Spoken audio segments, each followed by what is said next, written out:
Now that the first season of Star Trek Prodigy has been released in its entirety, and I've seen every one of its 20 episodes, I can finally get a few things about this show off my chest. Because ever since I watched the first batch of episodes released over a year ago, there's been something I wanted to say about this show. It's so good, right? I haven't been making a secret of how much I've enjoyed Prodigy, but I also haven't done a video just about it yet, because I was waiting for the whole first season to come out, which, thanks to its sadistically protracted release schedule, didn't happen until last week. So, now that the first season is done, and I can talk about the series as something like a complete work, albeit one that is set to continue for a second season at some point, let me get into some of the specifics of why I think it's so terrific. Over and above everything else, the writing on this show is rock solid. And that feels especially good to say because writing has been the Achilles heel of the present generation of Star Trek shows, with the all-around superb Star Trek Strange New Worlds being the lone exception. Well, not the lone exception, actually, because Prodigy is also an exception. If you've watched my videos about Star Trek Discovery or Star Trek Picard, you've probably gotten sick of hearing me whine about how badly paced their seasons are. As much as I have enjoyed Discovery, and I flat out loved it at times, its handling of its season-long story arcs has been uneven at best and downright awful at worst. As for Picard, its first season had some very good moments, but overall was clunky and crowded with too many ideas and too little plot. And its second season was by far the worst season of any Star Trek series ever. So within that context, imagine my surprise and delight when Prodigy, the children's animated series, turned out to not only be better at long-form storytelling than Discovery and Picard, but also better at it than most other streaming shows, period. One thing Prodigy does extremely well is maintain a balance between single-episode stories and ongoing stories that play out across multiple episodes. This is something Discovery still struggles with after 4 seasons, and which Picard seems to be actively getting worse at. Prodigy makes it look easy. Let's break down this season in terms of story arcs. The first part of the season to be released was a 4-episode batch. There's the double-length pilot episode where the main characters, an eclectic group of young aliens, discover a lost Federation starship, the Protostar, and use it to escape the bleak planet where they've been held prisoners by the Diviner. There's episode 2, where the inexperienced makeshift crew fumble into the gravity well of a binary star system and have to scramble in order to escape. Then there's a 2-parter where the crew members find themselves stranded on a world they nickname the Murder Planet that is actually a superorganism that shows them illusions of things they want while also trying to eat them. The second part of the season is 5 episodes, an episode that centers on Dal, the crew's unofficial captain, taking the Kobayashi Maru test on the holodeck, an episode where Dal is manipulated by his old mentor/adoptive parent to help steal crystals from a planet that is off limits according to the Prime Directive, an episode where an accident results in each member of the crew existing within their own time frame, and another 2-parter where our heroes return to the world where they'd been held prisoners in order to confront the Diviner and free the remaining captives. The third part of the season is 10 episodes, an episode where they visit a communications outpost at the edge of Federation space, only to discover that their ship is booby-trapped to trigger hostilities between Starfleet ships. An episode where they visit a dormant Borg cube in a vain attempt to find a way to deactivate the booby trap. An episode where they visit a world populated by people whose entire society has been shaped by a long ago visit from a Starfleet officer. An episode where they visit an interplanetary trading post, hoping, again in vain, to secure passage to the Federation without the booby-trapped protostar. An episode where they visit an outpost in the Romulan neutral zone. Dal learns he is the product of what in the Federation is illegal genetic engineering, and the gang finds themselves on the run from Romulan agents trying to capture the protostar. An episode where the members of the protostar crew take turns sharing unknown bits of their backstories with each other. An episode where the members of the crew find themselves trapped in the holodeck. Every Star Trek show needs one of those. An episode where Dal and Admiral Janeway, who has been pursuing the protostar most of this time, accidentally swap bodies. Every Star Trek show needs one of those, too. And then the two-part season finale, where the protostar's booby trap is activated, threatening the entire Federation as a result, and the crew risks everything to save the day. Every episode of the season is either a complete standalone story with a beginning, a middle, and an end, or half of a two-parter that has a beginning, a middle, and an end. And the plots for all of these standalone episodes are strong, compelling, exciting, and reminiscent of classic Star Trek at its very best. A few of them, particularly the Murder Planet two-parter and Time Amok, the one where each member of the crew is trapped in a different time frame, feel almost like they should have been Star Trek the Original Series episodes. If DC Fontana was still alive, I can imagine her watching either one of those episodes and thinking, wait, did I write that?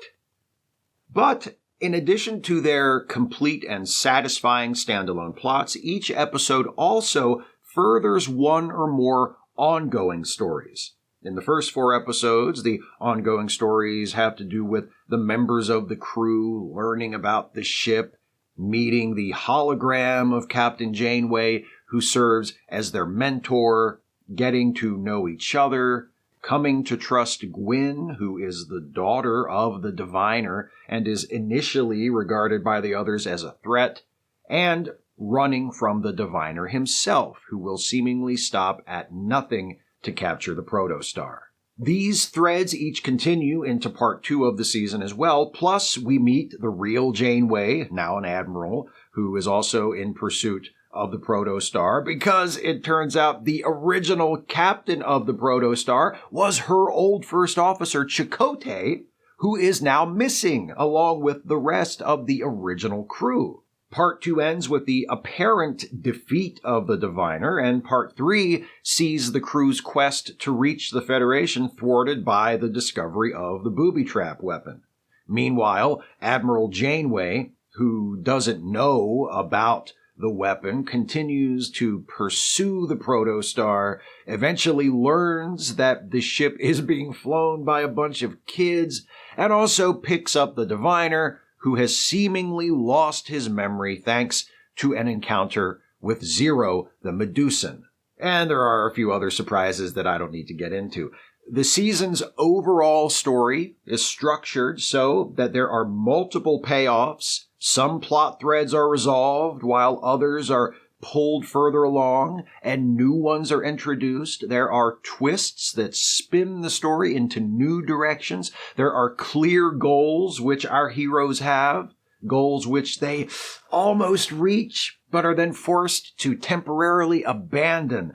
The season builds to a climax and resolution at the midway point, then pivots and builds back up to an even bigger climax and resolution at the end of the season. It never feels padded. It never feels like it's stretching. It never feels like it's taking too many episodes to tell too little story. It's never boring. There's always something important happening, both in terms of that episode's story and in terms of the larger ongoing story arcs. And my God, does it stick the landing. The ending of the season is everything I could have asked for. There's courage and selflessness, sacrifice, triumph, sadness, the recognition that change is inevitable but not always comfortable, and the promise that adventure is always out there waiting for us to find it.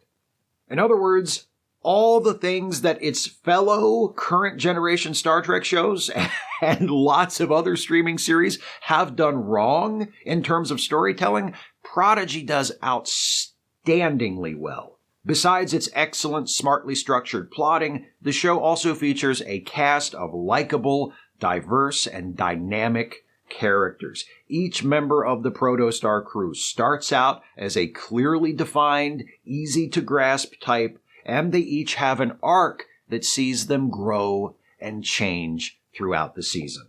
There's Dal, the cocky young man whose bravado masks deeply felt insecurities about himself and his place in the world.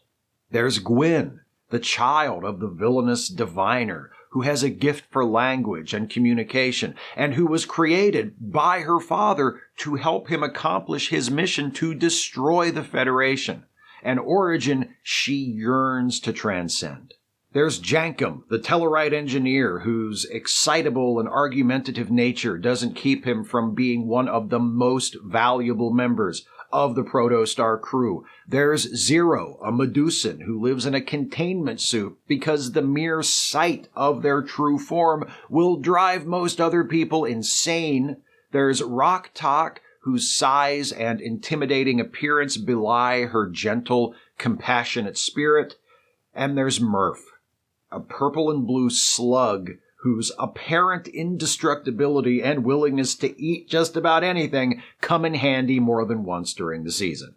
6 characters, sharply drawn, different from one another, interacting with one another in different ways based on their personalities and motivations, uniting to form a team and working together to solve the problems they face and work toward their goals. This isn't just Star Trek 101. This is Action Adventure Series 101. It works so well because the writers of Prodigy obviously understand what makes these basic tropes work and how to execute them. Each individual crew member has an arc. Dal declares himself to be the captain and has to win over the others, starts to gain confidence and look forward to reaching the Federation and eventually joining Starfleet, then discovers late in the season that he is genetically engineered, which makes him ineligible for Starfleet service. Gwyn spends the first half of the season escaping her father's shadow and the second half trying to move beyond the mission she was created to carry out in order to discover her own purpose. Jankum is revealed to have left his homeworld in cryostasis before the founding of the Federation, then begins referring to himself proudly as royalty when he learns that the Tellarites were among the founders of the Federation, then has that balloon popped when he meets other Tellarites and learns that they view him as a runt and a fool. Zero uses their broad technical knowledge to serve as navigator, science officer, engineer, medical officer, as well as their telepathic abilities to help the crew, and is also revealed to enjoy playing mystery programs on the holodeck. Rok-Tahk resents being forced into the role of security officer due to her size and strength, and eventually proves herself as a science officer instead. And Murph's character arc might be the simplest of everyone's, but it's also the gutsiest on the part of the writers of this show. In the third part of the season, Murph enters a cocoon and emerges in the next episode in a new form. No longer a space slug, Murph now has a humanoid appearance. Instead of looking like a cute pet or mascot, he looks like a child. And behaves something like one, too. It works. I like the new Murph, and I like how he's being used in the show, but it's a gutsy move nonetheless, because if it didn't work, the show would have lost one of its most popular characters. I don't know if you've checked in on social media with our fellow Trekkies who are big fans of Prodigy, but most of them really love Murph. The show had a good thing going with Murph in his original form. It was only the first season. No one would have blamed them or even questioned it if they just let Murph stay the way he was. But instead, they took a risk, and it paid off, and I admire them immensely for it. Speaking of taking risks, I also admire the creators for their willingness and even eagerness to set Prodigy apart stylistically from other Star Trek shows. I've seen many people say that visually and tonally it's much closer to one of the Star Wars animated shows than to anything else in the Star Trek franchise. I've never watched any of the Star Wars animated stuff, apart from maybe 3 episodes of Star Wars Resistance, which I watched out of curiosity a couple years ago and abandoned out of sheer boredom. So I can't really speak on that, but I do like the fact that Prodigy has a look and feel that sets it apart from the rest of the Trek franchise. I also very much appreciate the measured, considered, and intelligent way in which it interacts with the rest of the franchise. While it's been very successful at doing its own thing, it has also incorporated a handful of legacy characters into its story, most notably Catherine Janeway, who appears both as a hologram aboard the Protostar, who serves as a teacher and guide for the kids, and as her real self, Admiral Janeway, who becomes the Protostar's primary pursuer in the final part of the season.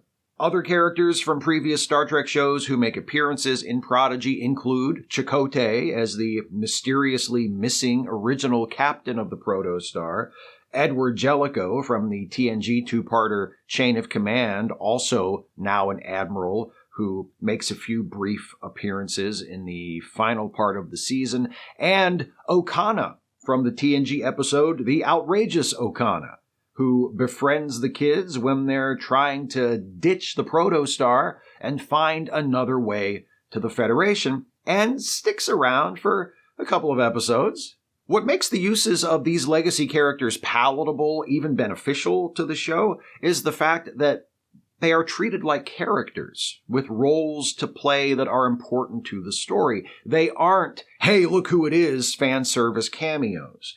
Their appearances are justified and comprehensible, even if you've never watched another Star Trek series before. Sure, if you watched Voyager, you'll have a deeper appreciation for Janeway and Chakotay when they show up here. If you recognize Okana from his TNG episode, you might be like, oh yeah, I remember him. But Prodigy gives you all you need to know to understand why these characters matter to this show. The one episode of the season where this doesn't hold true, which is also not coincidentally my least favorite episode Prodigy has done so far, is Kobayashi, the first of the second batch of episodes to be released. When Dal takes the Kobayashi Maru test on the holodeck, the program provides him with a holographic crew consisting of a random assortment of characters from other Star Trek shows. Spock, Uhura, Beverly Crusher, Odo, and Scotty. With the exception of Crusher, as whom Gates McFadden gives a new performance, these holographic legends speak in dialogue culled from their previous episodes and films. So when Spock explains to Dal what the Romulan neutral zone is, he does so via a snippet of dialogue clipped from the classic TOS episode Balance of Terror. And when Scotty appears and introduces himself, we get his line, "Thank you, sir, and call me Scotty," from the TNG episode Relics. It's a gimmick, and it never feels like anything other than a gimmick. But even this, I found far less annoying than the bushels of Easter eggs that a certain other Star Trek animated show not only includes in each of its episodes, but has its characters point and scream at just to make sure I don't miss them. The use of legacy characters by Prodigy in Kobayashi may have been gimmicky and gratuitous, but it was more tolerable than it might have been because the series doesn't indulge in that sort of thing very often. In fact, that episode is the only time so far, and hopefully they got it out of their system. The creators of Prodigy have also demonstrated how to use Star Trek's established canon in ways other than shallow fan service and nerdy lore-touring wankfests. The most obvious and impressive of these demonstrations takes place in one of the season's best episodes, All the World's a Stage. In this episode, the protostar responds to a distress call and finds a planet that was visited by an officer from Captain Kirk's Enterprise over 100 years ago. Having never seen an alien before, the inhabitants reoriented their entire society around the stories told by their visitor from the stars, Ensign, whom they call Ensign. They call their settlement New Enterprise, refer to themselves as Enterprisians, and perform plays based on Garavic's experiences where actors portray characters based on Kirk and his Enterprise crew. Not only is this a much funnier and more creative way of incorporating bits of old Star Trek into new Star Trek, it also feeds the development of Prodigy's characters, especially Dal. After discovering the protostar's anti-Starfleet booby trap a couple of episodes prior and realizing their goal of reaching the Federation may never be realized, Dal begins to question their purpose. He wonders if he and the protostar crew are any different from the Enterprisians, cosplayers doing a poor impersonation of Starfleet officers who have no hope of ever becoming the real thing. In the end, Dal comes to admire the Enterprisians for their commitment to the values of Starfleet, even though they get a few things wrong, and he and his friends grow more determined than ever to somehow reach the Federation. It's an excellent episode, but it's not the best episode Prodigy produced this season. That honor belongs to an episode from earlier in the season, Time Amok. First of all, the premise is a clever twist on a concept Star Trek has been playing with since the original series. In the TOS episode Wink of an Eye, Captain Kirk and the crew of the Enterprise encounter people from the planet Scalos, who are invisible most of the time because they exist in an accelerated time frame and move too fast to be seen by the unaided eye. In the TNG episode Timescape, Captain Picard, Data, Geordi, and Troy return from a conference to find the Enterprise trapped in a bubble of time where everything moves incredibly slow. So slow that time appears to be standing still. In the Voyager episode Shattered, a temporal anomaly divides the ship into separate time zones, some in the past, some in the future. Time Amok takes a bit from each of these episodes and synthesizes something new. Instead of dividing the ship into time zones, each member of the crew is thrown into their own time zone. Because they are all moving through time at different rates, they are invisible to each other, but they can communicate through the computer and the Janeway hologram. And they must all work together in order to repair the protostar's damaged warp drive before it explodes and destroys the ship. So the setup is clever, the problem they have to solve, and the circumstances in which they have to solve it are complex enough to add to the drama, but not so complicated as to be confusing.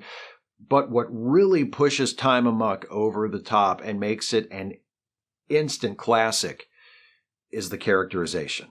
With hologram Janeway moving back and forth between time frames to provide updates and instructions, each member of the protostar crew tries to fix the warp drive, but one by one, they all come up short, until only Rok-Tahk, in the slowest time frame, remains.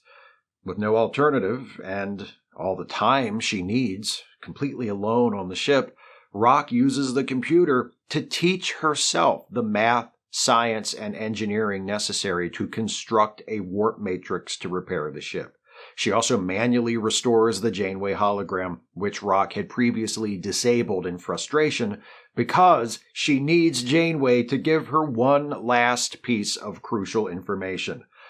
where the warp matrix is supposed to go. Once the warp matrix is installed, the ship is saved, and the crew is all back together, alive and well in the same time frame, Rock tells her amazed and impressed friends how she did it. This joyous, triumphant scene is tempered by an exchange between Gwyn and hologram Janeway, standing off to the side. "How long was she alone?" Gwyn asks, referring to Rock. "Too long," Janeway says regretfully. It's a heartbreaking gut punch of a moment, and it comes at the end of what is not only one of the best episodes yet produced by any of the current Star Trek shows. I ranked it at number 2 on my 10 best episodes of new Star Trek video a few months back.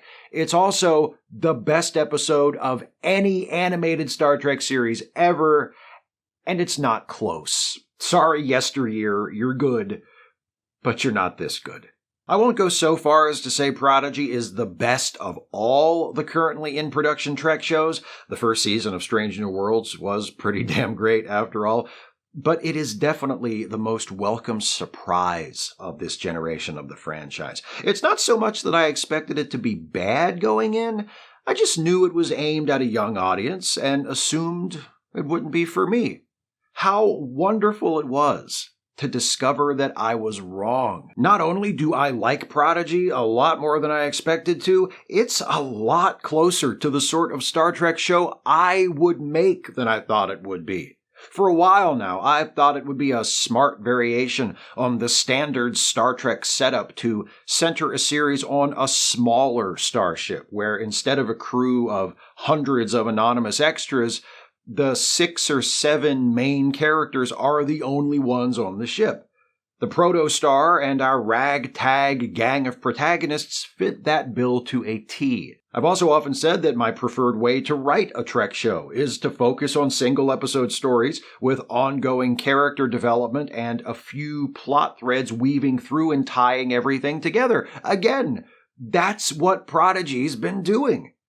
And I think a Star Trek show should be about a group of heroes going places they've never gone, meeting people they've never met, exploring the galaxy, and helping out where they can. Prodigy, Prodigy, Prodigy, Prodigy. Now, did I expect the next Star Trek show that checked all those boxes would be an animated children's series? No, I did not. I also didn't expect John Cena and Dave Bautista would turn into 2 of our most reliably entertaining and compelling movie stars, but I ain't complaining about that either. Prodigy is awesome.